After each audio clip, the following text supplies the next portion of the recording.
In the small, secluded town of Brackenridge, nestled in the dark embrace of dense forests and jagged hills, a chilling legend persisted through generations. It was said that every blood moon, a vampire would awaken and prowl the town, seeking to quench its insatiable thirst. Most dismissed it as mere folklore, a tale to frighten children and keep them indoors.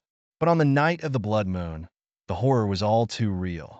Evelyn Hart, a journalist with a knack for debunking myths, arrived in Brackenridge determined to expose the legend as a hoax. She was accompanied by her skeptical but gadget-savvy assistant Mark. The two set up their equipment in what was known as the Vampire's Hollow, a dilapidated, ancient mansion on the outskirts of town, rumored to be the epicenter of the eerie events. As the blood moon rose, casting an ominous red hue over the landscape, Evelyn and Mark found themselves suddenly enveloped in an unnatural silence. Mark, ever the technician, began monitoring their devices, hoping to capture any evidence that could explain the legend. Hours passed with no sign of anything supernatural. Just as the pair began to relax, a chilling breeze passed through the hollow, and the temperature dropped abruptly. Mark's equipment beeped erratically, detecting an anomalous presence. Fear crept into their hearts, but Evelyn was resolute. They pressed on, delving deeper into the mansion's shadowy corridors. A sudden crash echoed through the hollow, and Mark's flashlight flickered, casting dancing shadows on the walls. They followed the sound to an old, locked door.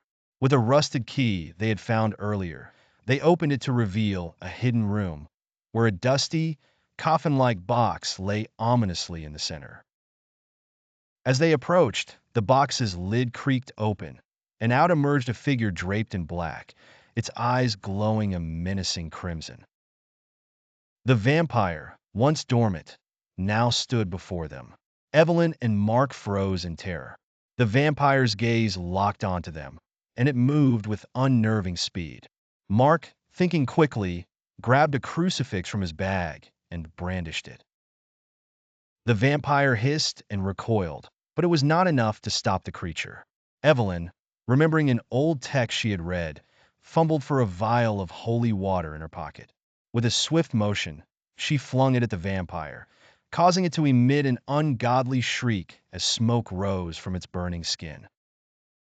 The vampire's strength waned, giving Mark a chance to open a window, exposing the creature to the purifying light of the blood moon. The vampire exploded in a burst of ashes, leaving nothing but silence in its wake. Shaken but victorious, Evelyn and Mark hurried out of the mansion.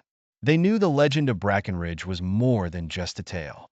Returning to the town, they shared their experience with the townsfolk, finally giving credence to the stories that had been passed down for centuries. Though the vampire was vanquished, the uneasy feeling lingered, a reminder that some legends are rooted in truth and that Brackenridge would never be the same under the gaze of the blood moon.